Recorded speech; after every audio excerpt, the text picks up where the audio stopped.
Bismillahirrahmanirrahim. Assalamualaikum warahmatullahi wabarakatuh.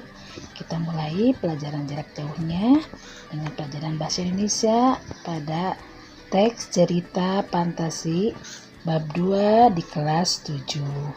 Gimana anak-anak sekalian? Mudah-mudahan kalian siap untuk menerima pelajaran dan selalu bersemangat.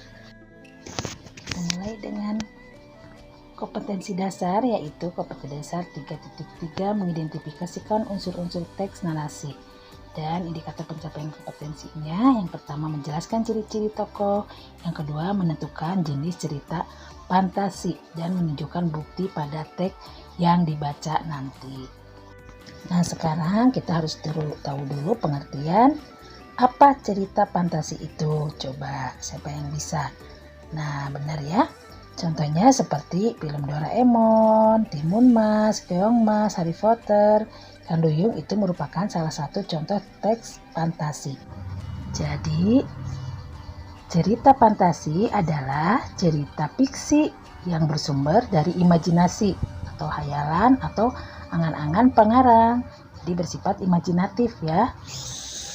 Sebagaimana cerita fiksi yang lain, cerita fantasi juga memiliki unsur yang membangun cerita. Akan tetapi, unsur yang membangun cerita fantasi memiliki ciri khas yang tidak dimiliki cerita fiksi yang lain. Ciri khas itu adalah sebagai berikut. Yuk kita lihat apa saja ciri khas dari cerita fantasi itu. Nih, yang pertama adalah tema. Tema adalah ide atau pokok pikiran yang menjadi dasar cerita. Dalam cerita fantasi, tema atau ide ceritanya diambil dari daya hayal atau imajinasi atau irisan dunia nyata dan dunia hayalan. Peristiwa yang terjadi pada cerita fantasi bersifat supranatural, aneh, ajaib, atau misterius. Yang ketiga adalah latar. Adalah tempat, waktu, dan suasana yang melatar belakangi cerita atau peristiwa. Jadi cerita fantasi menggunakan berbagai latar, ada lintas ruang dan waktu. Cerita fantasi menggunakan dua latar yang ada dalam kehidupan sehari-hari dan latar yang tidak ada dalam kehidupan sehari-hari. Yang keempat, tokoh. Tokoh dalam cerita fantasi memiliki sifat yang unik, bisa memiliki kesaktian. Tokoh mengalami peristiwa yang tidak terjadi dalam kehidupan sehari-hari. Alur adalah rangkaian peristiwa yang memiliki hubungan sebab akibat atau kausalitas ya. Rangkaian peristiwa dalam cerita fantasi menerobos dimensi ruang dan waktu. Yang keenam, cerita. Cerita fantasi bersifat fiktif.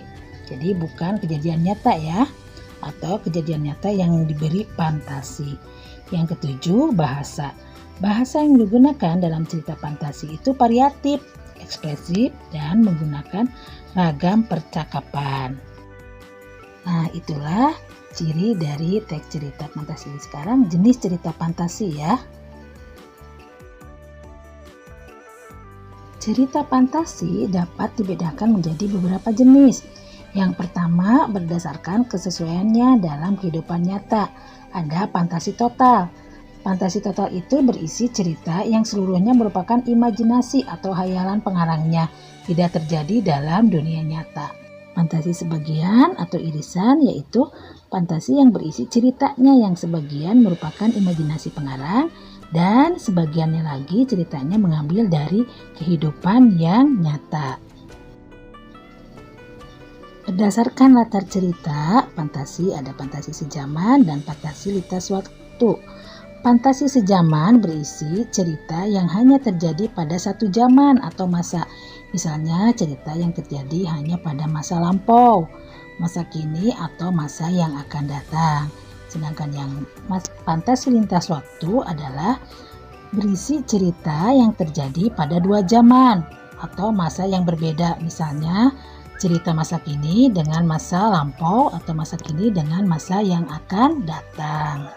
Mudah-mudahan kalian jelas ya tentang unsur dan jenis cerita fantasi.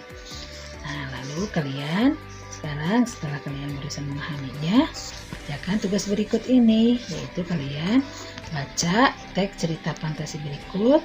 Judulnya yaitu tentang kekuatan ekor biru Nagata.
Nah, sudah selesai membacanya, tugas yang pertama, isi tabel di samping mencari unsur-unsur teks cerita fantasi yang barusan dibaca. Kuatan biru Nataga tentang temanya, peristiwanya, latar, alur, tokoh cerita, dan bahasanya ditulis ya.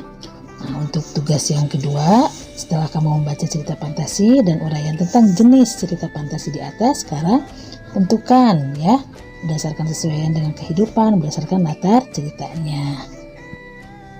Tugasnya 1 dan 2, kerjakan di buku tulis, fotokan dan kirim ke classroom kalian ya. Pelajaran hari ini cukup sekian, kita ucapkan alhamdulillah, tetap semangat dan tetap menjaga kesehatan.